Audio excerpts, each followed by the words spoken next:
Thanks to viewers like you and sassygamers.com, Bard Rock Cafe can exist, I guess. So, you can find links to Sassy Gamers, our Patreon, and social media stuff in the show notes. Just click. Thanks. Previously on Bard Rock Cafe, the party fled to the sewers of Waterdeep while Brock revealed that he had a malevolent spirit named Roll living inside him. They found their way to the graveyard district where Eppy's friend, Diana, gave them shelter for the night. Eppy summoned his familiar, Dot, and sent them to investigate what happened at the guard station after they left. Are their names in the clear, or are our heroes on the run from the law? Find out today on Bard Rock Cafe.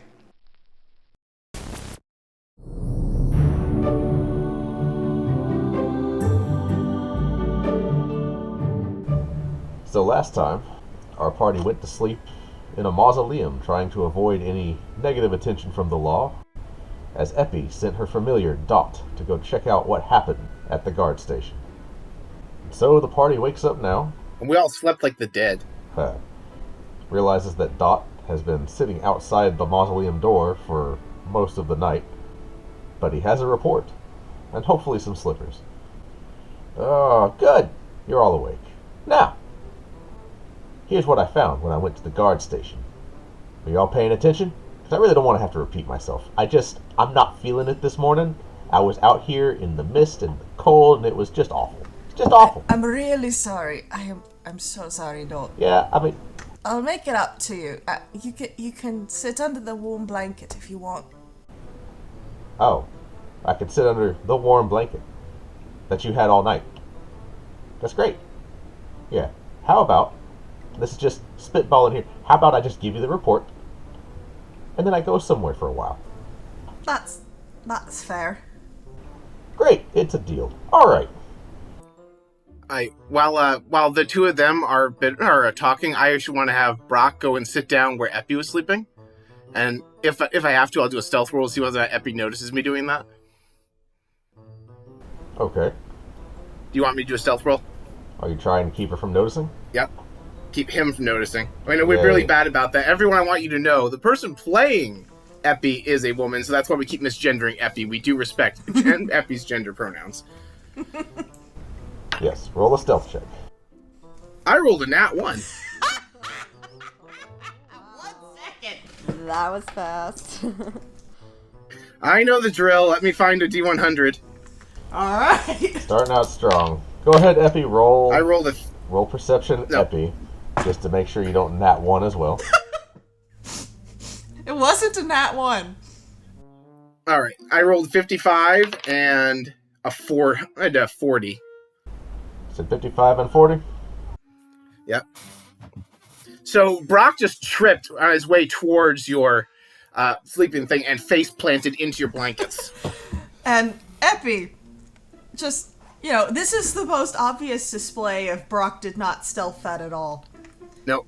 It looks like Eppy takes a solid, 5 seconds of just kind of blinking at the air before turning over, what just happened? Because I rolled a 2 plus a 2 for perception. It's okay, I tripped. So it's okay, I tripped. I'm fine. I'm just gonna stay here, though. I landed on my face. Rook is shaking her head. Okay. I've been awake for maybe 2 minutes, guys. It's okay.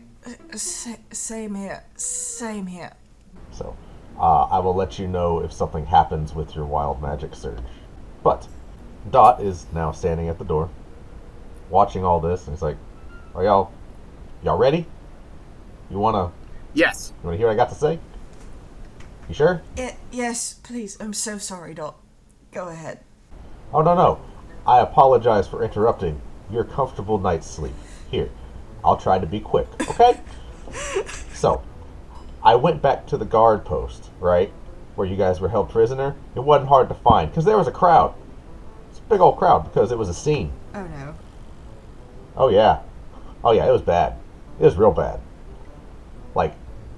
They got police tape all over the place. I don't know if we have police tape in Waterdeep. It's a thing in some planes, but it was everywhere, right? There's crowds, there's guards. Well, luckily, and he goes invisible, and he goes, I can go invisible, and you just hear him still standing there, and he pops back into visibility. So I snuck around and I took a look. Right? Well, so... Alright, where to start? Let's see. First of all, everybody's dead. What? Define everyone's dead. I mean, everybody's dead. Everybody that was in that guard post is dead. The guards, the Magister, all dead. All of them. Oh no. So, on the one hand, I feel bad about this. On the other hand, was there any signs that there's now a bounty on me or Armbar whose faces had been seen by everyone there, or are we good? Well, there was mention of somebody named Kevin. Kevin to the rescue. That's... Yes. Very, very interesting. But yeah, so what had happened was, whoever you guys left behind there, there was a fight, they won, and then they cut off the Magister's head, stuck it on a spike out front. Epi just slow turn looks at Brock, kind of slow turns back to Dot. So, did you hear if perhaps they were on friendly terms with us or not? Well, I mean, they weren't there. Whoever you guys left, they killed these guys, and then they left. Oh boy. Okay, so it actually depends. I told them we were going to go act as lookout, and then because we kind of chickened out, because I have a second evil soul that was negotiating with them, and I just needed to GTFO, and that's the technical term in Waterdeep, by the way, everybody. So it depends on whether or not they think we sketched out on them, or if we just left once everything was good. So if they think that we didn't stick around, they might be mad at us. Does anyone know what GL stands for? Because it's not any of the gangs I know in Waterdeep, but I feel like they're a gang. Well, it's funny you should mention GL, because it was written in blood on the wall. Oh, that's lovely. Great interior decorating. I feel like we're going to have some of that on our wall soon. You don't think it means, like, good life or something, right? Oh, yeah, it means good luck. Get lucky? I don't know. There's a lot of combinations. Can I roll a history check to see if I know? I don't know Sure, why go I ahead. would, but I'm gonna check. Okay, what is my history bonus? Oh my god, I forgot what my history bonus was. Okay, hang on. Well, it's an intelligence-based one, so I feel like you're pretty good. It's fine. I'm using big dice. Good enough. A big roll. It's called big dice for a reason. Did you roll your big dice through some, like, blinds? I'm rolling my big dice. Wham! Let's just say that Epi is in a bleary haze right now. Oh, no. Just kind of, you can tell that he's just really thinking hard. So I rolled a 2, and my bonus is 6, which winds up with a whopping 8. Okay. So, I mean, at the very least, it is not one of the more well-known criminal organizations. Because you do know about, like, the Xanathar's Guild, the Zentarim, and, like, maybe a couple of others, but none of them have GL as any part of their signatures. I feel like Rook might know from her dealings. What role would that be, though? History? Go ahead and roll history. Yeah. Can I, like, help Rook by describing the tattoo? Because I don't think she saw the tattoos. Maybe, like, the mark would help. Sure. I'll go ahead and let you and Epi have advantage. So Epi, roll again. Okay. Just so I can hear that massive dice one more time. And Rook, roll I'm at very advantage. happy you said roll at advantage, because my first roll was 7, and my second was 19. So let's go with that 19. Okay. Alright, let's see what Epi knows. Yes. Oh my god, oh no! That's a 1. Oh. But fortunately, that was actually the lower of the two rolls, so Wild Magic doesn't Oh, proc. good. So, yeah, because it's advantage, that's not technically your roll. That's You can really tell. Epi's just blinking, trying to keep up with the conversation. It's too early for this. I get a glass of water, and I press to digitize it into tea for Epi. so it tastes like tea. It's still water. Epi just looks at this. Hot water. Brock looks at the tea. Your tea is full of lies, but it sure is tasty. Alright, so Rook, you rolled a 19. Is that the final number, or...? Yeah, that's the final number. Okay. So you've been around Waterdeep for a little while now. You've had a lot of interaction with, like, some shadier elements. You don't ever recall GL coming up. Okay. But, new gangs come and go pretty frequently. Right. So it definitely could be a new gang. The way the thing looks, it looks like a gang sign. But you've never heard of it before. Okay. Probably one of the bigger groups splintered or something. Alright, maybe Felix has heard of something when we rendezvous with him later. Yeah. Somebody knows it's probably him. Speaking of, did I forget, did I actually ask you about Felix? I don't know. You might have. I didn't see him anywhere. Okay. He's wily. That's very in character for him. Don't worry about it. Right. Anyway, so the guard barracks completely just wrecked. Everything inside was turned over and destroyed. The 2 guards that were posted there, they're dead. Magister, she's dead. Head on a spike outside. Really just very graphic, very bloody. I tried my best not to make a scene and not to touch anything, but then I remembered you did ask me for something, so I did take her slippers, and he throws you a pair of really bloody slippers. Don't. They just sort of land with a splat right in front of you. I realize I left you outside in the cold all night, and I feel sorry for that, but really, this just seems personal. I don't even have human feet, and he just kind of wiggles his hooves. Epi. Can I, while we have the distraction of Dot throwing bloody slippers on the ground, I want to see if I can find Epi's big book. Roll for it, motherfucker. Because it's definitely... Wait, roll for it! Go ahead. What is that? That like a sleight of hand roll? If you're trying to find... Investigation? Yes, investigation. Alright, I've got my green die here. That is a natural 20. Well, crap. then go ahead and roll 2d100. I'm gonna go against my All right, let's green see here. dice. I rolled... Who buddy? I did not roll a 20. I rolled a 10 plus a 4.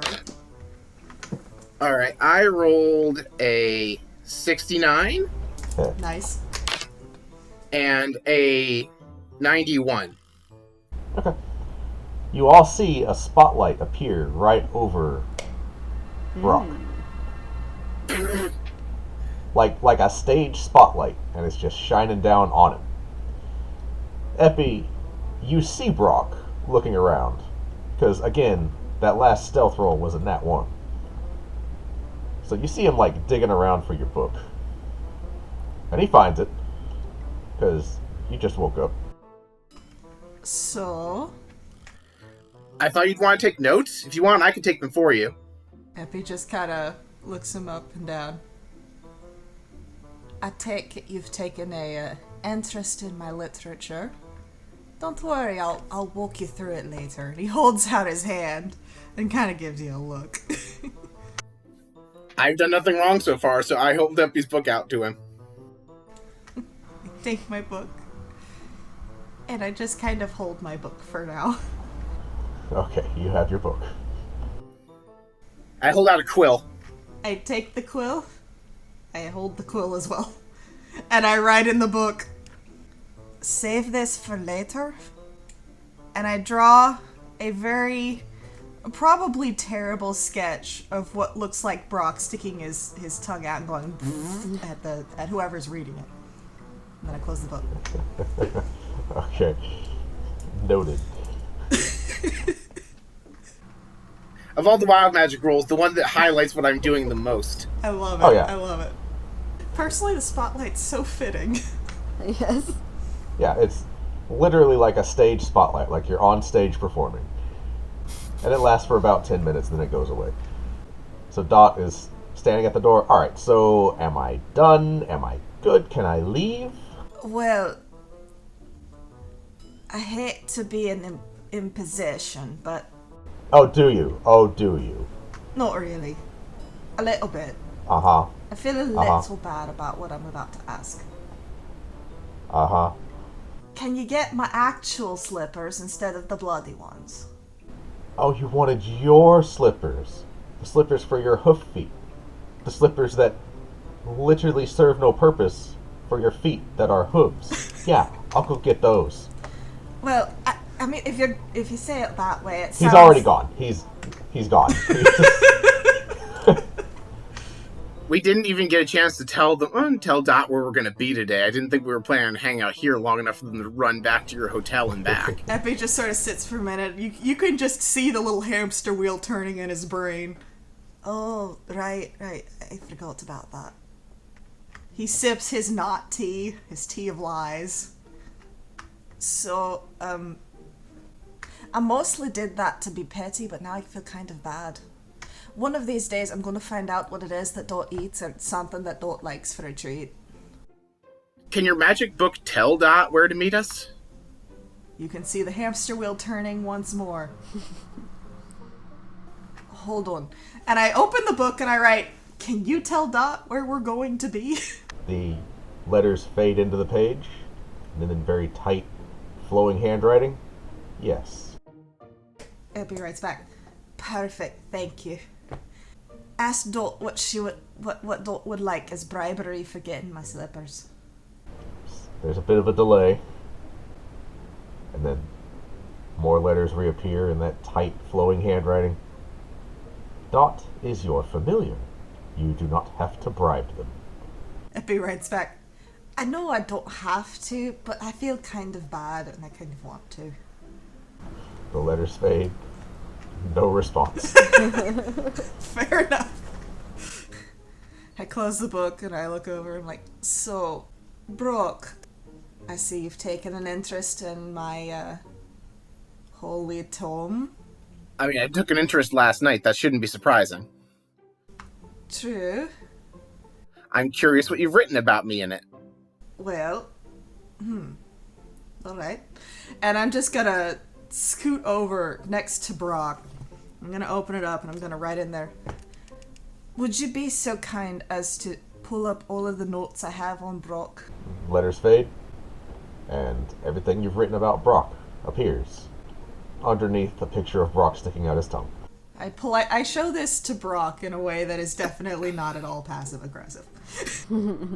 You're a very talented artist, Epi. Thank you. Epi was not, in fact, a very talented artist.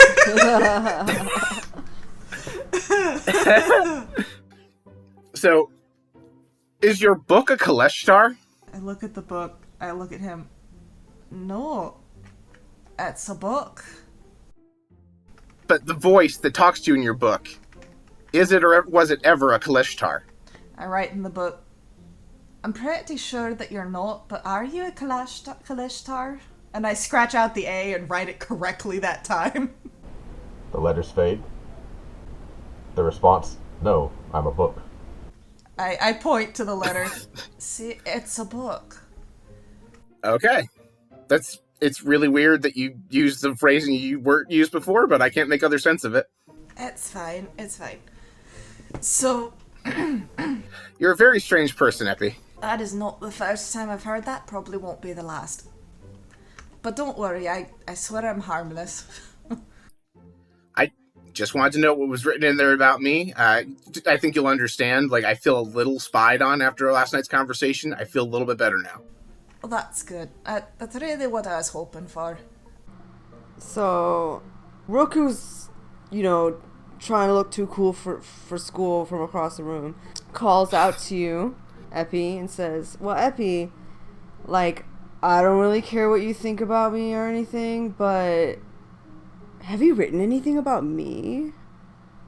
Epi kind of looks down at the book, looks back up, writes in, "Can you pull up anything that I've written about Rook?" Rook coolly walks over, So above game, have you actually written anything about Rook in your book? I don't think I did while we were in the sewers, but I may have, before I went to bed at some point. So, stuff that would pop up would just be like, about the wild magic effect, the fact that she didn't remember that, she was Rook for a while, and there's a side note in there about he's got a weird little symbol that kind of almost looks like a weird L, followed by "You're her sister." Upon remembering the screaming of that time, Rook closes the book and says, "Oh, okay, yeah, cool. Thanks for showing that to me. That's cool. Rather not remember that again." Well, hopefully you won't ever not remember that again. Don't worry about it. I mean, at least you didn't have a giant monkey paw show up in the middle of a heist. Monkey foot. Monkey foot. Although I guess if you think about it too long, it's basically the same apparatus on their hands and their feet. Also, if Felix asks us to do anything illegal anytime in the next several weeks, the answer is no. Rook, I don't speak for you. You do your thing. I am not opting into anything that involves getting in trouble with the law for a little bit. Today was a scare. Yesterday was a scare, I guess. It's been a long 2 days. It has been. And to be honest, he'd kind of be the one to understand that. That's true. Oh, who wants to tell Felix that the great Martine blurted out that we were hired by him, and I put my finger on my nose like a small child? I'll do it. I wasn't really there, but I'll do it. I just don't want to be the messenger on this one. I already have to answer for the fact that heist went so badly. I mean, to your credit, it was probably more that I didn't come up with a very convincing lie. I really should have stuck with the Kevin story a little bit more. It's fine. It's fine. It's probably on me. Oh, also, Epi, just a food for thought here.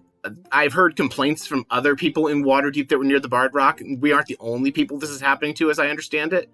It's okay if wild magic happens to just emphasize the fact it keeps happening. We don't need to come up with a lie to explain the wild magic. I don't think.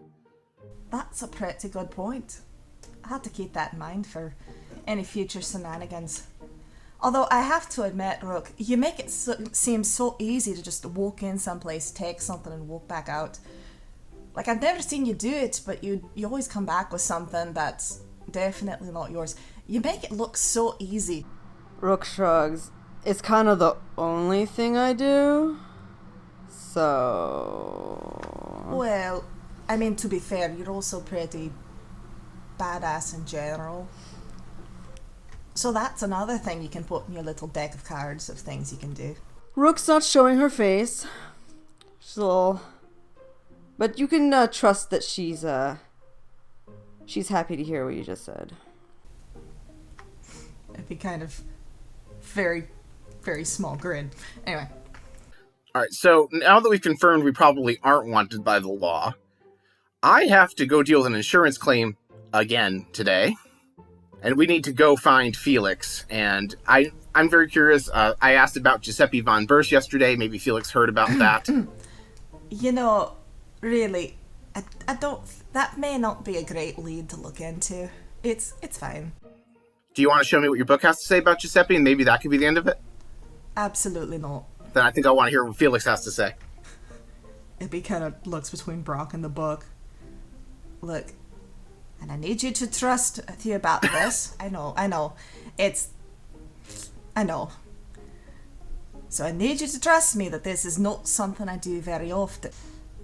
I need you to drop that. I'm going to drop it after I hear what Felix says. I already asked Felix.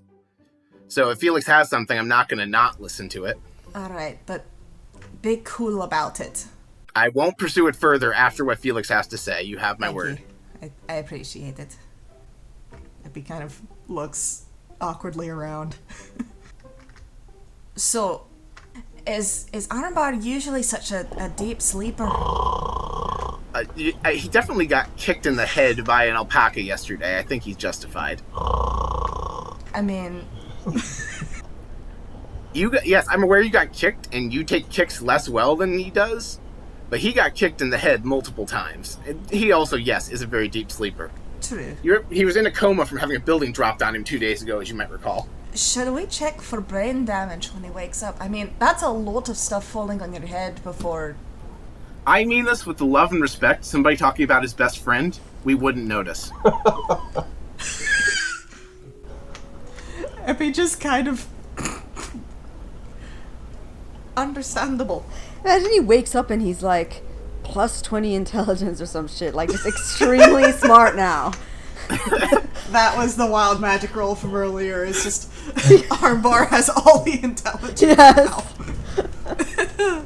The kick fixed whatever it was that was broken, and now he's a savant. Yes. It dislodged the Homer Simpson crayon. Yes. Happy just looks at him. So, I think if we leave him here to sleep it off, he'll probably be fine. I mean, nobody really comes into this particular crypt. Yeah, that's fine. We can leave him we can't leave him a note. We could leave a picture. We could draw him a Yes, picture. yes. All right. So, we know my artistic ability. We could leave him here to tell Dot where to meet us. True. You could tell Dot to give information to Armbar, and then Armbar can meet up with us. That's a good point. I like this plan. All right, so where's the best place for us to go looking for Felix? Epi just looks at Rook. Yeah, I feel like I would know, but above game, I don't actually know. So Rook, normally he would check at the Bard Rock during like Felix's normal business hours as a cat merchant. With the Bard Rock destroyed, you think he is probably somewhere in the Docks district, but you're not positive where. Probably make our way there and start a search. Well, I wanted to go and one of my neighbors created this bard off that's happening in a few days, and I wanted to thank them and sign up my band for it anyway. So why don't we head that way, and hopefully we can find Felix on the way. Word. Sounds good to me. I jot a little note in my book to have Dot ask us where we are when they find the slippers. The letters fade, no response. So are you telling me that Armbar's gonna wake up and see a pair of bloody slippers just there? I was waiting. I pressed to digitize the blood off the slippers. Epi kind of looks at it. And off of the ground. I pressed to digitize the presence of the blood, although I'm guessing there's probably still a stain and smell. You sanitize the area as best as your magic will allow. Man, I really should have been a magical cleaning service. Really, you should have. Honestly, it's kind of impressive. But I will say that given the fact that these belong to somebody who is currently on a spit, maybe we could do a little better. And you just see Epi kind of flip through his book right quick and just snaps his fingers, and this little plume of fire comes up like if you struck a lighter, and then he just blows on it, and then you see this just fire mote just blast into the slippers, and I'm assuming obliterate them. Yeah, the slippers are now horribly burnt. It is now extremely smoky inside this mostly enclosed space. Yeah. And then Epi's just like, oh, I didn't think about that. 1 second. And then thaumaturgy to throw the doors open and hopefully blow everything out. Well, I mean, I assume the doors were still open. yeah, the doors are still open. It's just you're inside a crypt Fair right enough. now. Can thaumaturgy create, like, a wind? I think prestidigitation can. I'm reading it to see if I can create a, like, light Yeah, draft. I don't think thaumaturgy can cause wind. I just thought it would throw the doors open if they weren't open already.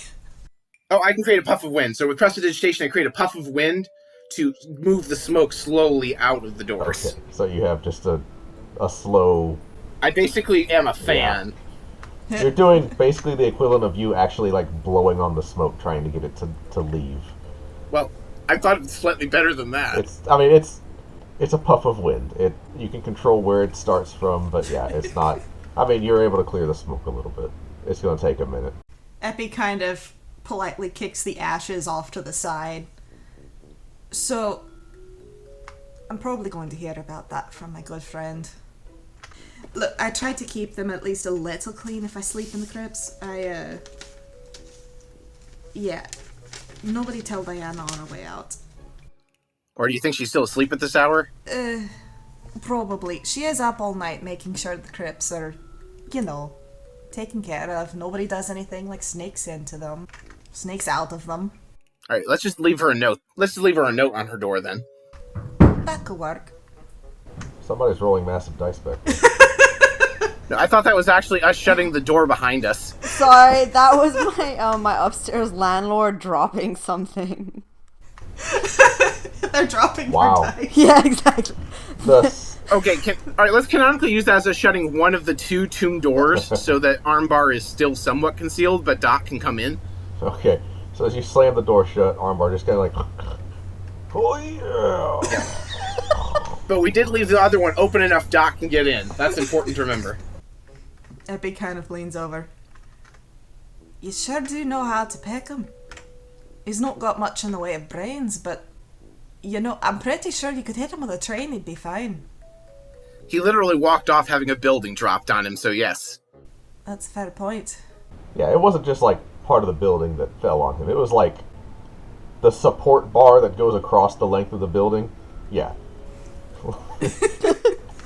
He took it right to the head. Yeah, and he's fine. He just walked it off. So you guys leave the crypt. It is early morning. There is kind of a misty fog that's rolling over the graveyard. But it's not cold. It's actually kind of warm and comforting and nice. And it's just a nice morning. Epi seems a bit in his element for someone who's not at all a morning person most of the time. And also seems to know his way around, oddly enough. Well, we don't find it that odd. As far as we understand it, Epi worships the god of death, so... True. I forgot about that. Anyway. As you guys are making your way back over to Diana's hut, which is, a little ways through the graveyard, you do actually see Diana herself. You see her lighting a bit of incense in front of a grave, and then sitting in front of it. And hovering behind her, you see a translucent, pale white figure just hovering there. Ooh. Epi pulls out his book and kind of starts sketching the figure as best he can and walks up. So, Diana hears you approach, but she didn't walk up stealthily. Ah. So she stands up and turns around, and as she turns, the figure just kind of drifts away into the mist, like turns to mist as she turns around. Epi kind of just, his mid-sketch looks up and it's just like, aw. You couldn't have held it there for a little bit longer? What do you mean, dear? He turns the book around and shows her. What a lovely drawing. You're getting better. Thanks, I'm trying. Did you sleep well? One of you's missing. Uh, Where's the big one? Still sleeping. I was actually going to ask, if he wakes up before we can get back to him, did you just tell him we went to the docks district, roughly where my cafe was? He knows the part of town. Alright. I'll make sure he finishes his rest unbothered, and I'll let him know where you are. Thank you, Diana. Also, about the ash that's in there currently. Very sorry. Yeah, a very, very large slipper-shaped bug. Anyway. Right. If you want, I can take a broom, run back there and sweep it out, but that's up to you. Diana just shakes her head. She's like, it's fine. I'll clean it up. Thank you, Diana. It's my job. I know, but I try not to make things harder on you. Too much. I know you do. I'd appreciate you. So, whose grave was that, and presumably ghost? Ghost? Dude?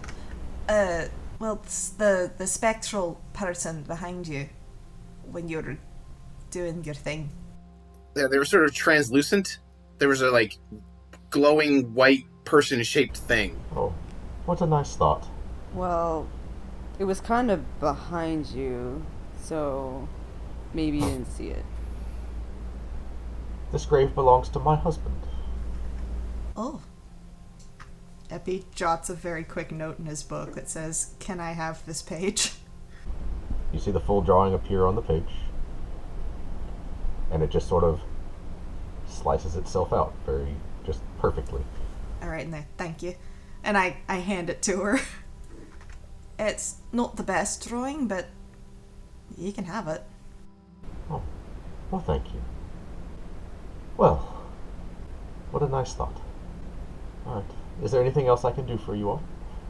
Not me at the moment. I have things to do that are not in the realm of the dead today. That's fair. I think I'm good for now. And I'll be here. I kind of wave as I walk off. And she goes back to kneeling in front of the grave. No figure behind her. And Diana, before we leave, when my cafe is rebuilt, I don't remember if I mentioned this last night at all. Please stop by. Your first drink is on me for your hospitality. Epi yells back, "Don't order the tea. It's full of lies." I'm going to improve the tea. I hope you do. I would also love if I could get your tea recipe so I could serve it at the cafe. Diana smiles and says, "It's a deal. I'll see you then." Thank you.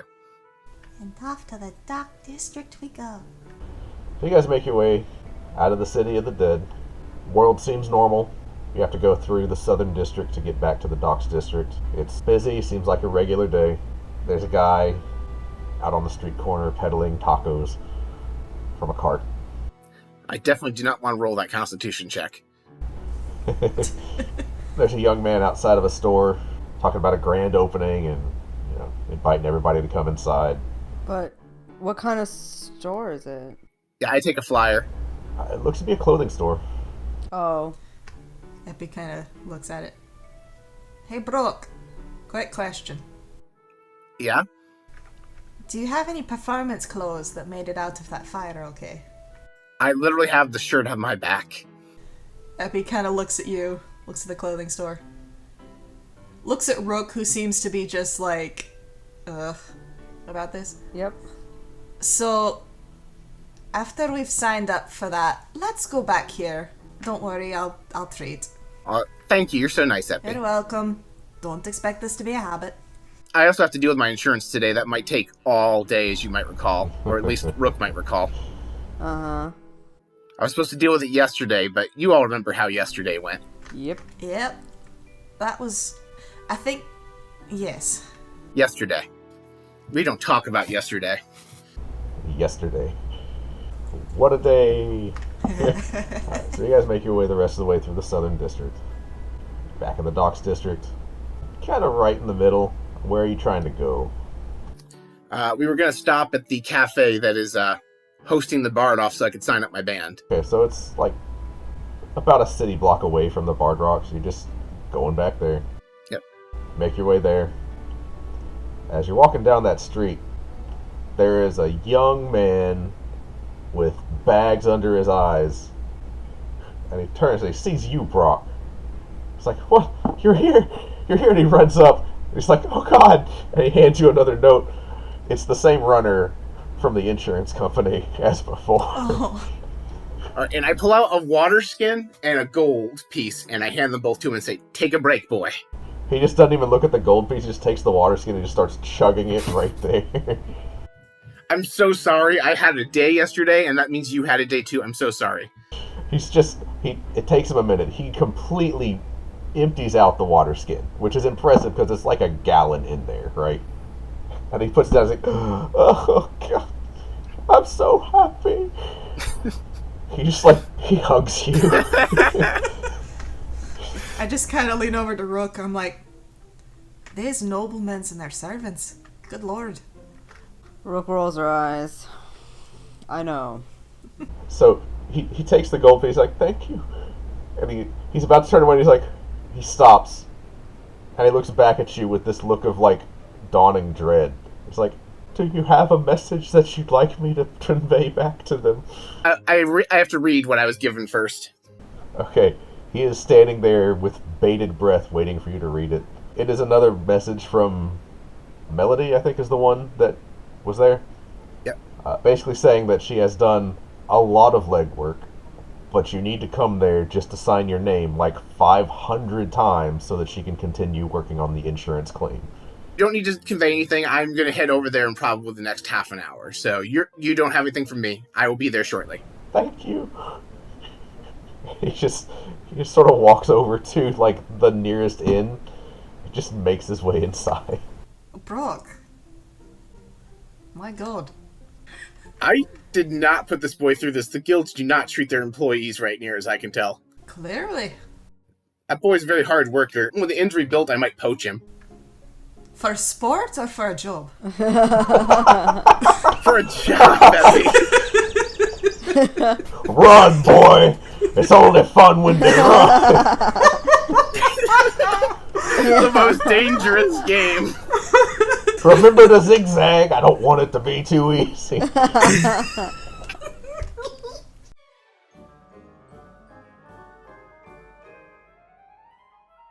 There was an inn called Bard Rock Cafe that burned to the ground one day. With help from you for a copper or two, reconstruction can start right away. Minstrels will come from all round to bring you quality sound. At Three Towers you might find music delight. Come see the best bards in town. You are cordially invited to join us for a bard off.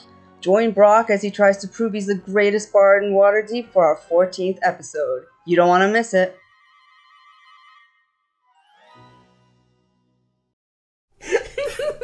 I'm sorry. Carry on. All right, so we go into the inn that's hosting the Bard off. Do I know the proprietor already? Oh yeah. So, this is the Three Towers.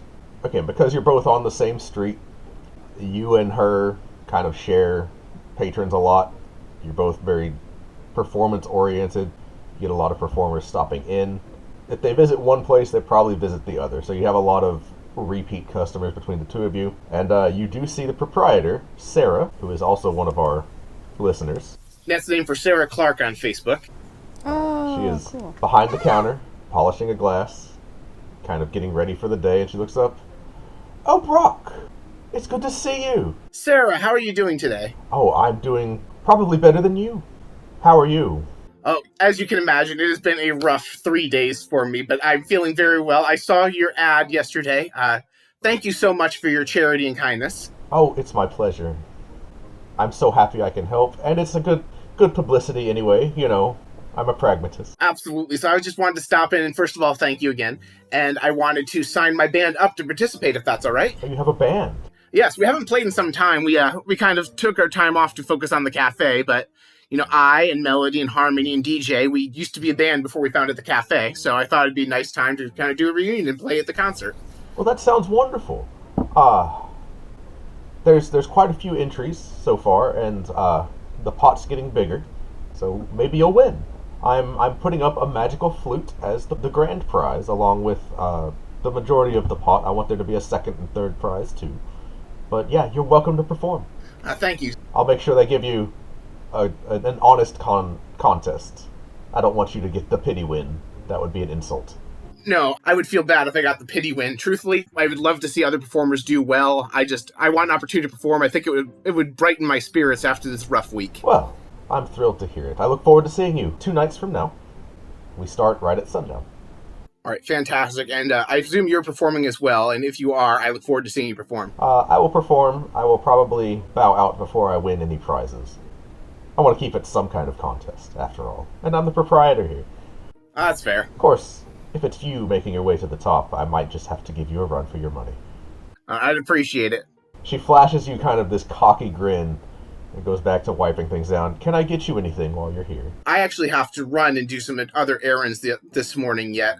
Epi, Rook, did you want anything over here, a breakfast or anything? Do you have any real tea?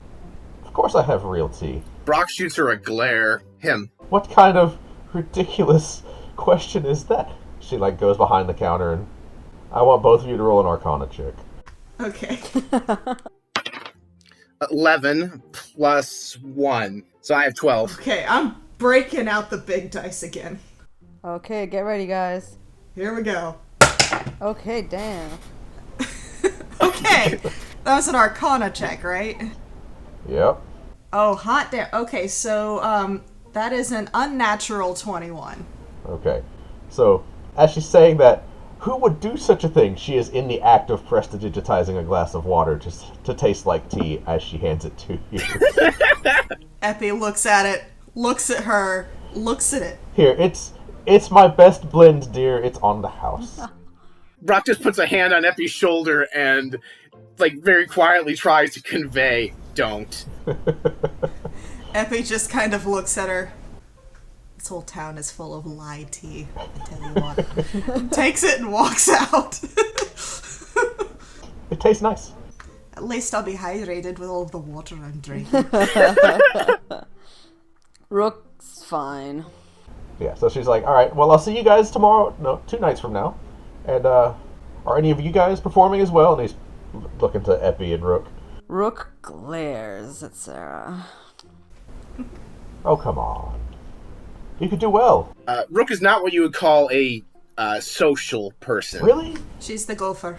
She's got such a nice smile. Rook's lips are so pressed together. It's alright, she's the costume designer. And Epi just sort of walks out. All right, well, it was good to see you, Brock. I wish you all the best. If there's anything I can do, please let me know. Thank you very much, Sarah. You have a great day. You guys make your way out, and you want to stop by the Bard Rock Cafe? Or you just want to go straight to... My question is, we were also hoping that either we'd find Felix or Felix would find us if we were in close proximity to where Felix would expect to find us. So, if the Bard Rock Cafe doesn't look like it's swarmed by guards, yeah, I'd like to take a look around. It looks like it has a few guards, but the security is definitely lighter than it was. I want to approach the guards and be like, hey, how's it going? Brock Song, owner of the cafe. Hello. How's the investigation going? Well, the Magister has concluded their investigation of the meteor that's in your basement. And he says meteor in a way that he's like, he knows it's not a meteor, but that's what he's supposed to say to the public. Actually, if I saw you, I was supposed to pass along that the Blackstaff would like to talk to you about what's going on here and have a discussion. Fantastic. I have to stop at the Innkeepers Guild of the insurance claim for the building, but I will go see the Blackstaff afterward.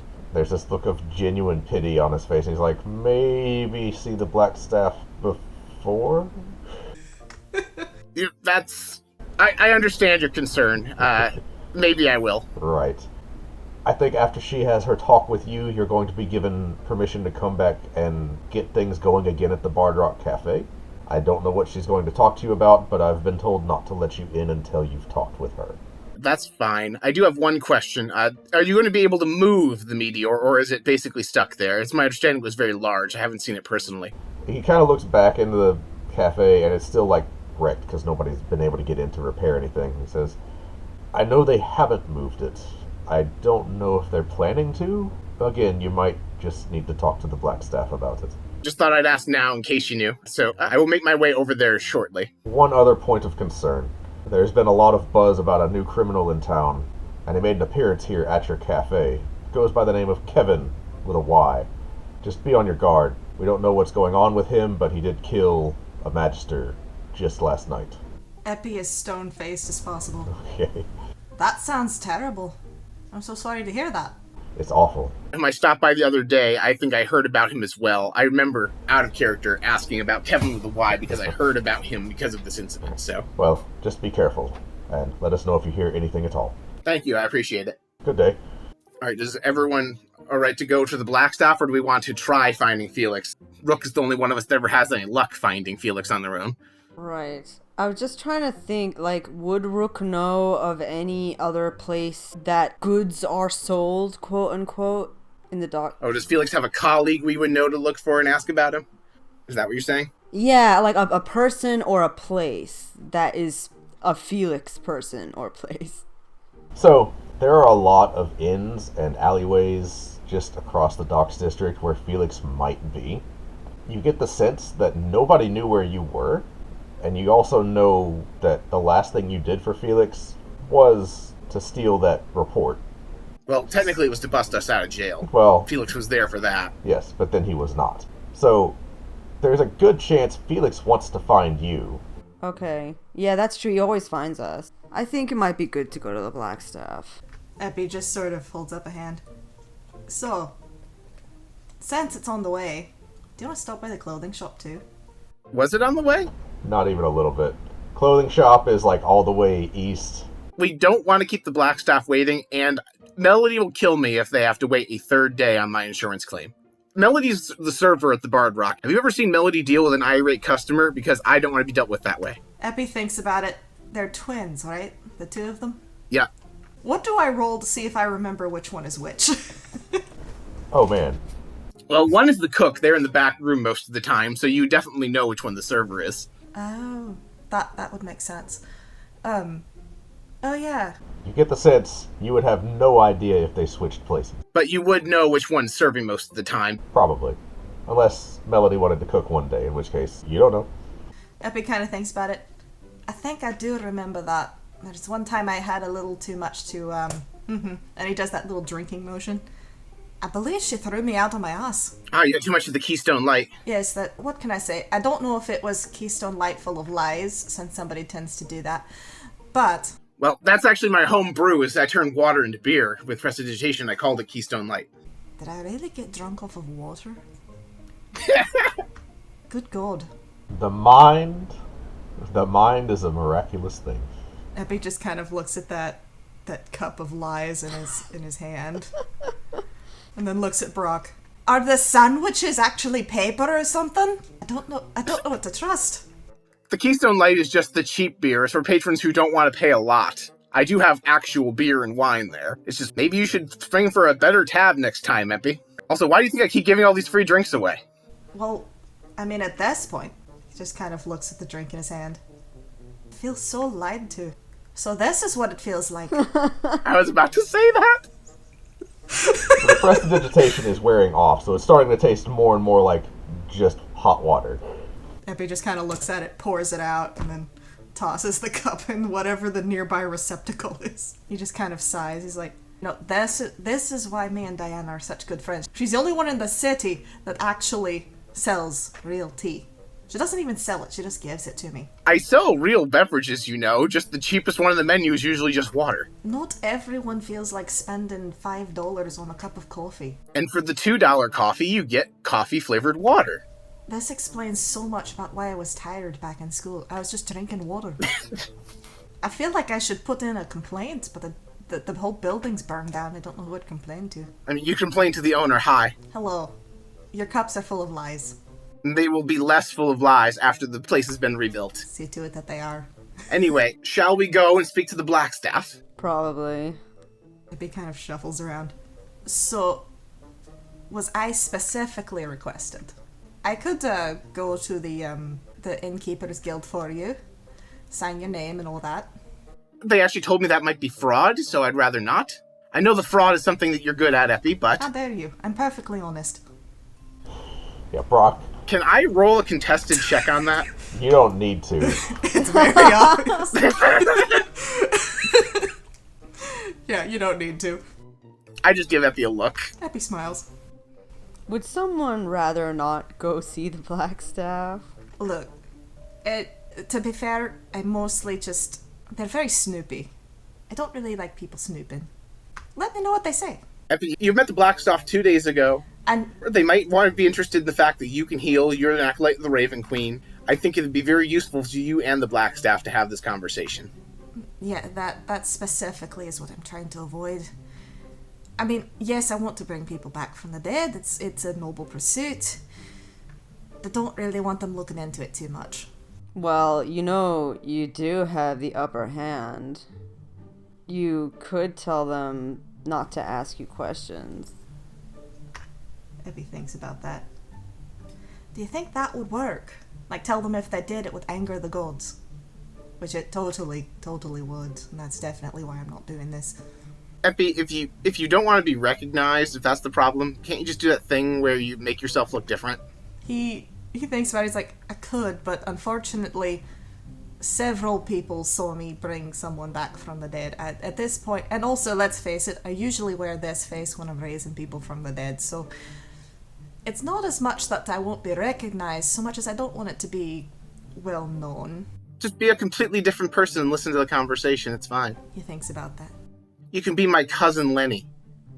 You could do that, or if you want to hide behind the truth, sometimes that might be okay too. Shrug.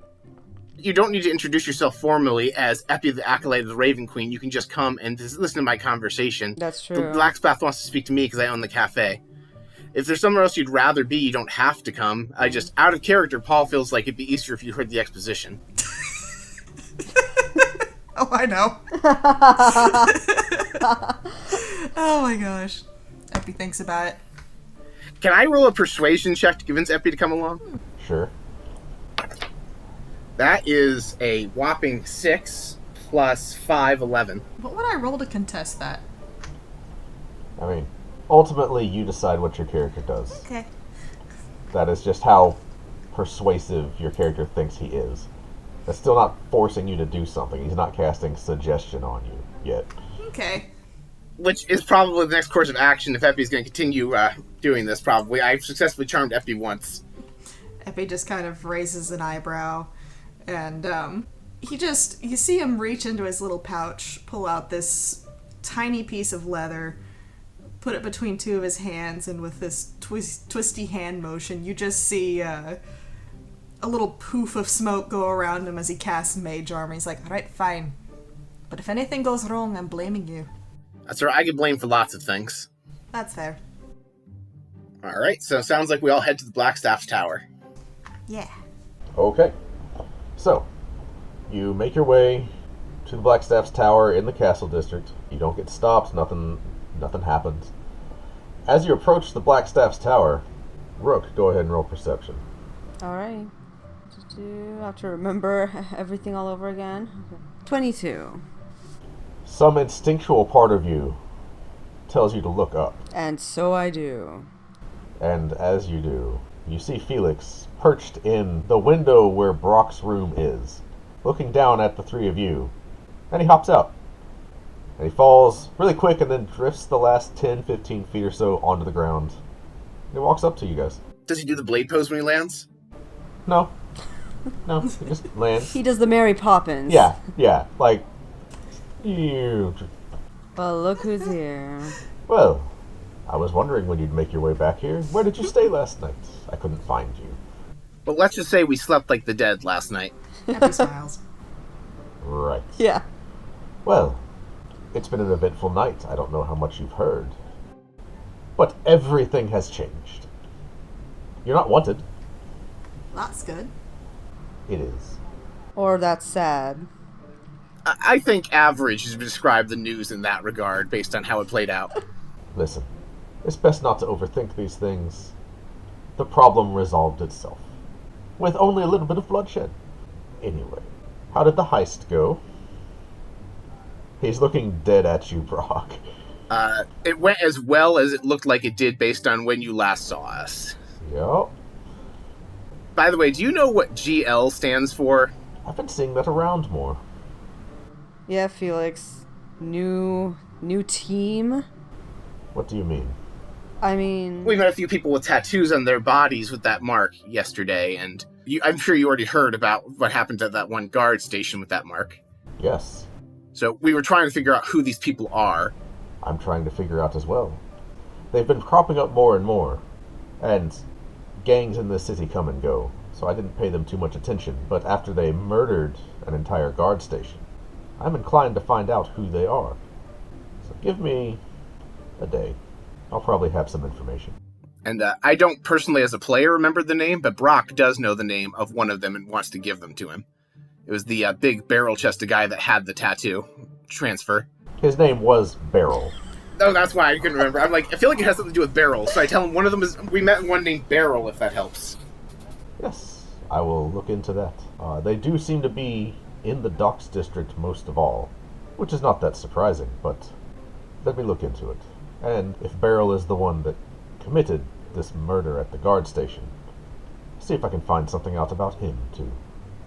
But, in the meantime, where are you all headed? The Blackstaff wants to see me about the investigation to the meteor, and I make air quotes with my fingers, in the cafe. Ah, the meteor. He pulls out the little scroll case that, Rook, you recognize it as the report that you had stolen, now with the seal broken on it. He says, well, before you head up there, Epi is enraptured with this scroll. you might want to know what this report says. It's the results of their investigation so far. Well, It was the reason Rook, our good friend here, was preoccupied while you were fumbling at your attempt at stealing a very priceless artifact for me. In my defense, the only one of us sent was a thief, and you chose the thief yourself.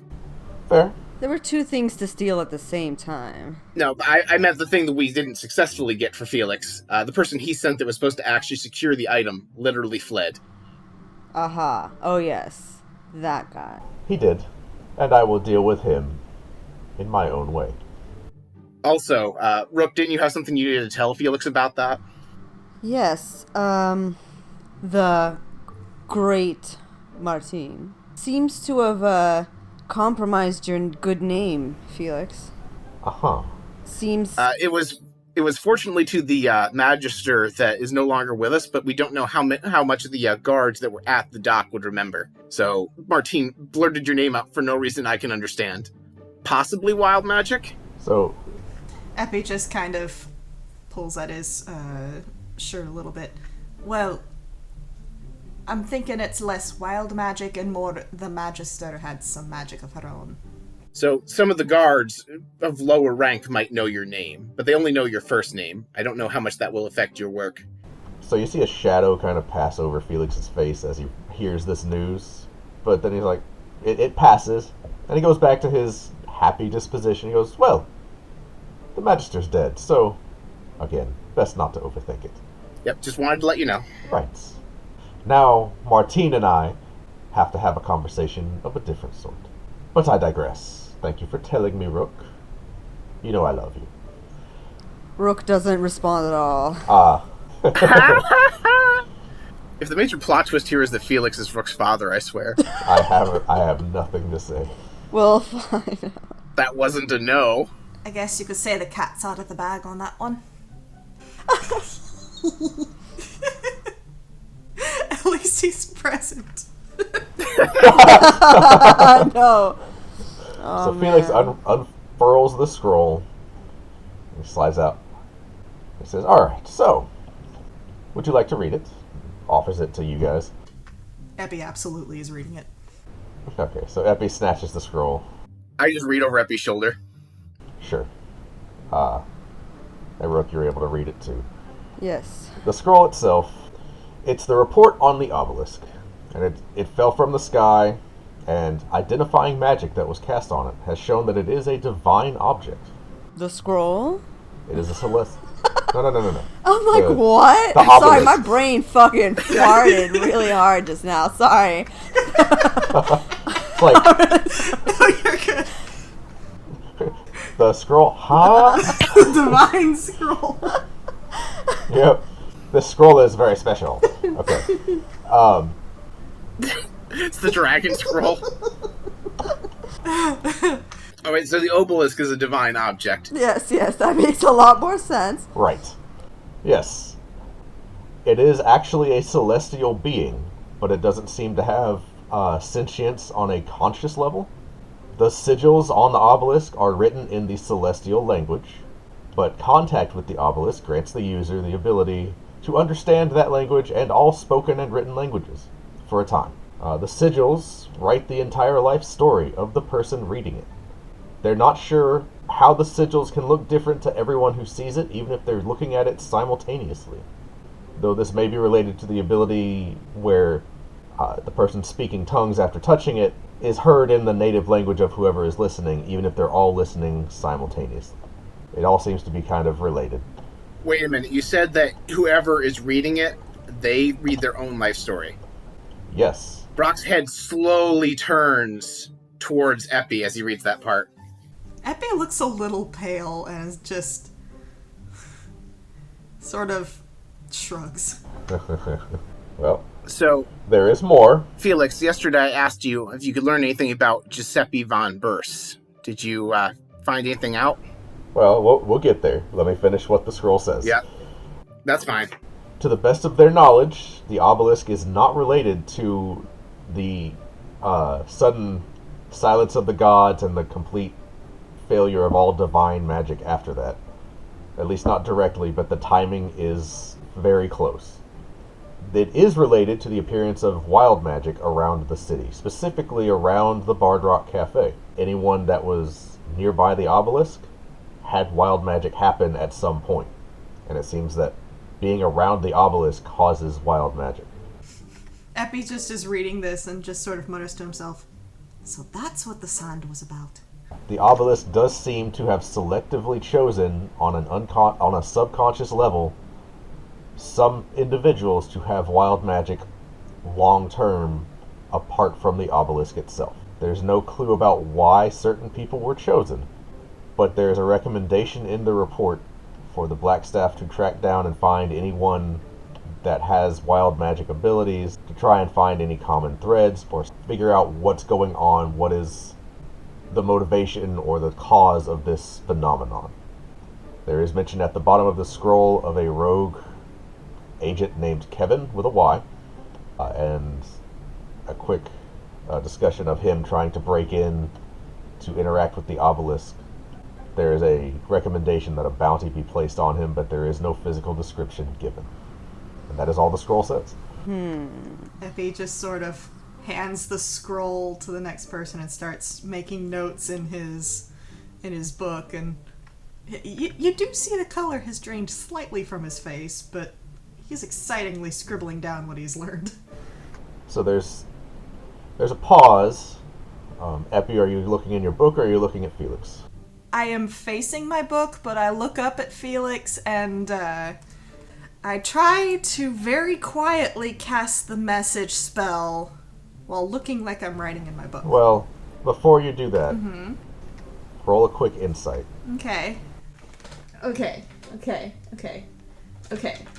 not gonna roll the big dice for the sake of everyone's ears. I'm just going back to shiny blue dice. Oh no. So that's a nat 20 plus 4 for my insight. Plus doesn't matter. Well, I mean, you're way past the DC. Go ahead and roll your wild magic real quick, and we'll see what that is first. We have a 37 and a 33. Hoo boy. I'm sure this is fine. Okay. So, they're both good. You can pick. One of these is way more interesting. Oh no. I would recommend we just go with the interesting one personally. Let's just do the interesting one. I don't know which one that is. Okay. You can cast any level 1 wizard spell and apply the careful and subtle spell metamagics to it. So basically, without any verbal or somatic components and without anybody really noticing, you can cast any, not that you have prepared, but any level 1 wizard spell. I will say this, with that nat 20 insight, as Brock asks the question, just for like a brief second, you see like Felix's eyes kind of, he's glancing over all three of you, but his eyes linger on you for just like a hair of a second longer, and there's a glimmer in those eyes, and he goes back to Brock. Anyway, what do you have a level 1 spell that you would like to cast? I'm thinking for this one, I'm gonna have to go with, oh man, I don't think one of these specifically will work. Hang on. When in doubt, just go with the one that's funniest. I'm going to give Felix a look and then cast Charm Person, which I'm sure is going to go perfectly well. On Felix? Yeah, I know that it means it knows he's gonna know that I cast it on him.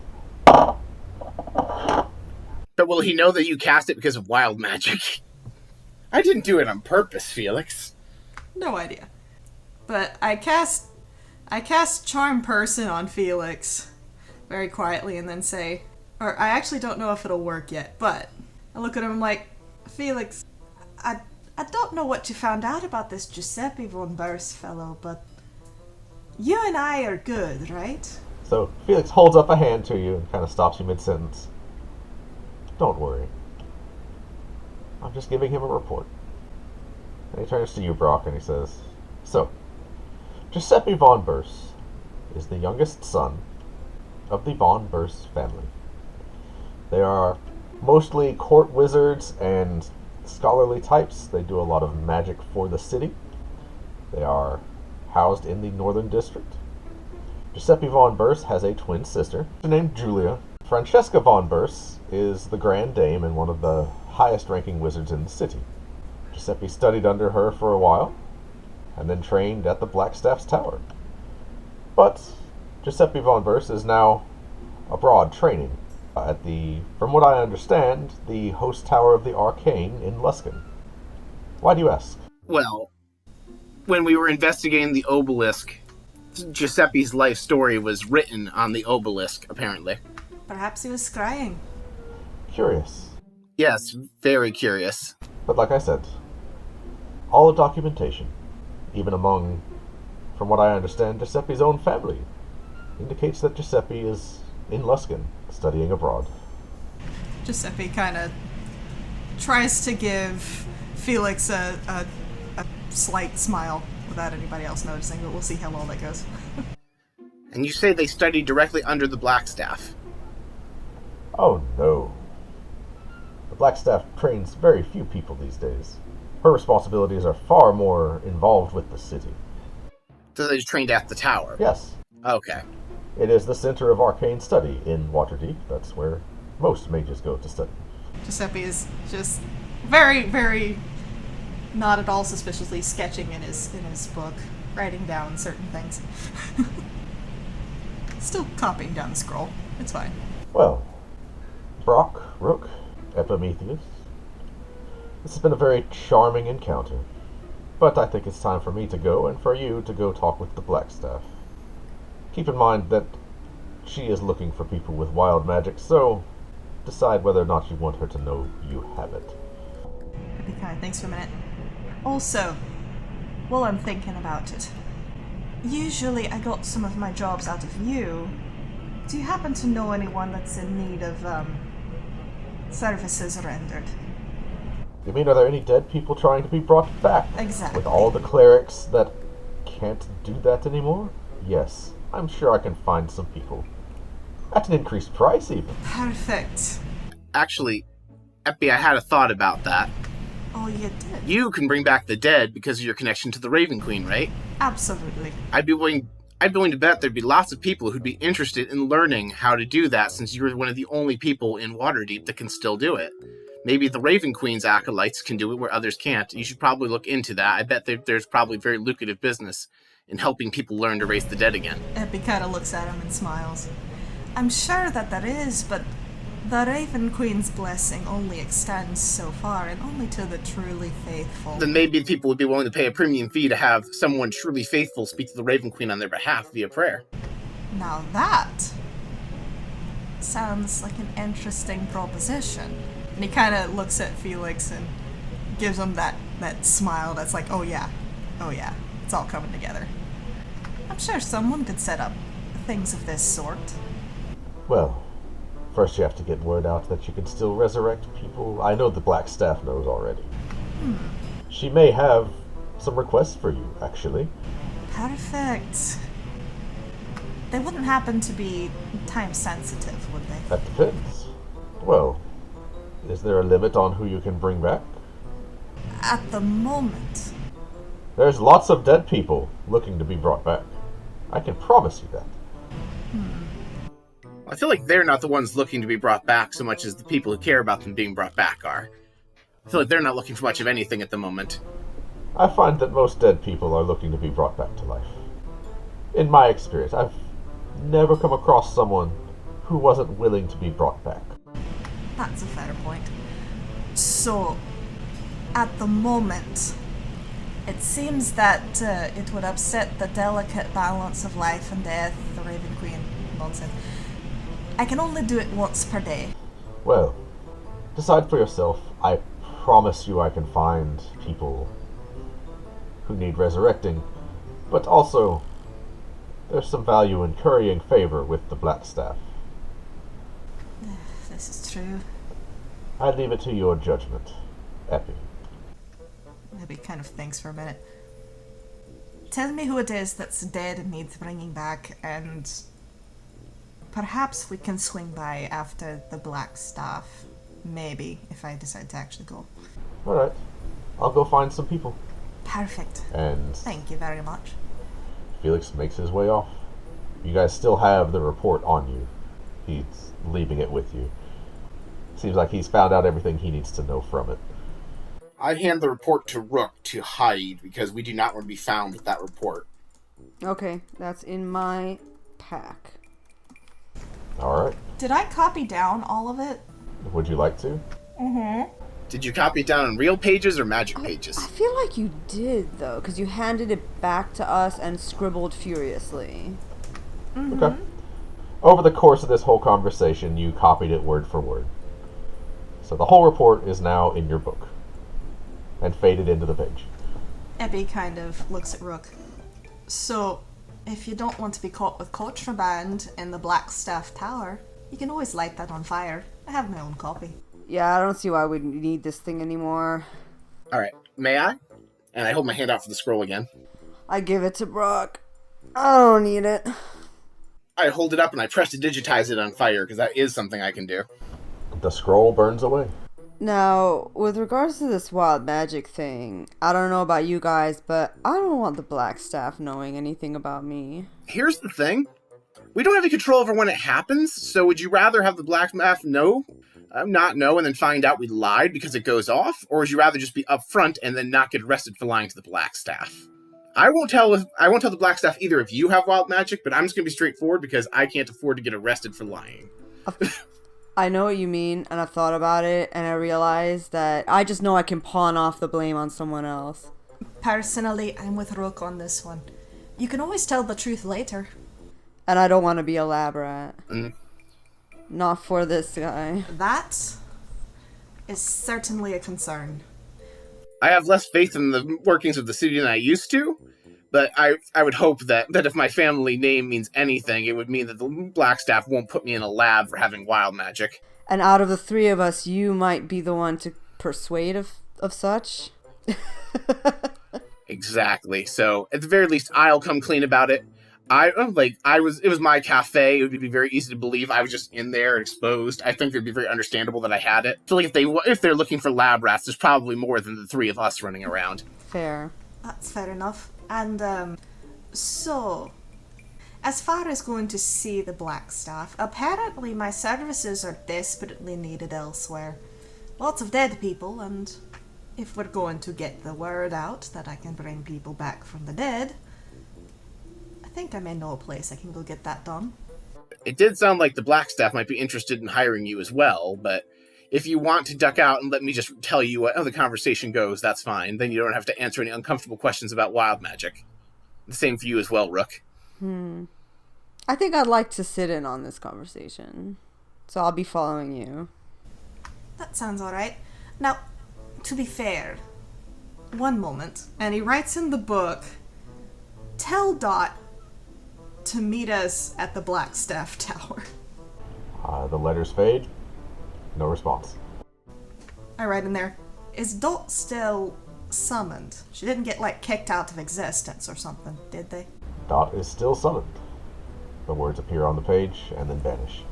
I write in there, Dot doesn't want to come here, do they? I wouldn't know. Epi, Yes? I just want you to know, and I try to convey the look in my eyes that I now understand what I wasn't supposed to understand before. I told you about trust yesterday, and you can trust me. And I'm done pursuing anything about Giuseppe Von Burse. Epi kind of looks him over, tries to read into the face, see if there's any dishonesty in there. Brock is being completely dead honest. He's onto it, and we already learned what Brock thinks he needs to learn, which is the Theobalist tells people their own life story. So it's not important that he knows more of Epi's life story to understand that. Epi just kind of deep sigh and closes the book and says, I'd rather not have the Blackstaff taking too good of a look at me. Understandable. If I was Giuseppe, I'm sure Giuseppe would understand. I also know a thing or two about how the nobles and their families get along and the expectations of noble families. So whatever happened to Giuseppe, I'm sure they would know that I would understand. And I would also probably appreciate privacy in that matter. Epi kind of smiles and nods a bit, and it's just like, I appreciate that. So I'm gonna go bring some people back from the dead, make us a few diamonds, see what's up with that. So y'all have fun at the Blackstaff. And also, can I roll a history check to see if I know where the good food is in the Blackstaff Tower? Oh, yeah. Probably the cafeteria, since that's where it is. There might be good stuff. Well, the cafeteria, but you know what the good dishes are. Like, it's still cafeteria food, right? But it's a high-end cafeteria. It's run by mages, and you know which dishes to ask for. Who has the real tea? So I'm just gonna be like, so while you're there, just so you know, Brooke, especially since you seem to enjoy making tea with magic, go in there, ask for Lola, ask for her special blend, ask her how she does it, and then maybe, just maybe, you can use that information for good. And I pat him on the back and I'll be sure to do that. All right, Rook, are you ready to go talk to the Blackstaff? Yep, all set. Let's go. All right. You make your way upstairs to the Blackstaff, and that is where we'll end the episode. And thank you guys so much for listening, and we will see you for episode 11.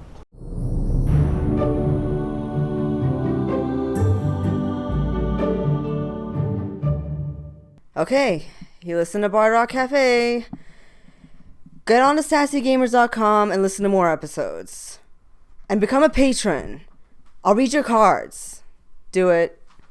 Patreon.com/bardrockcafe. Till next time.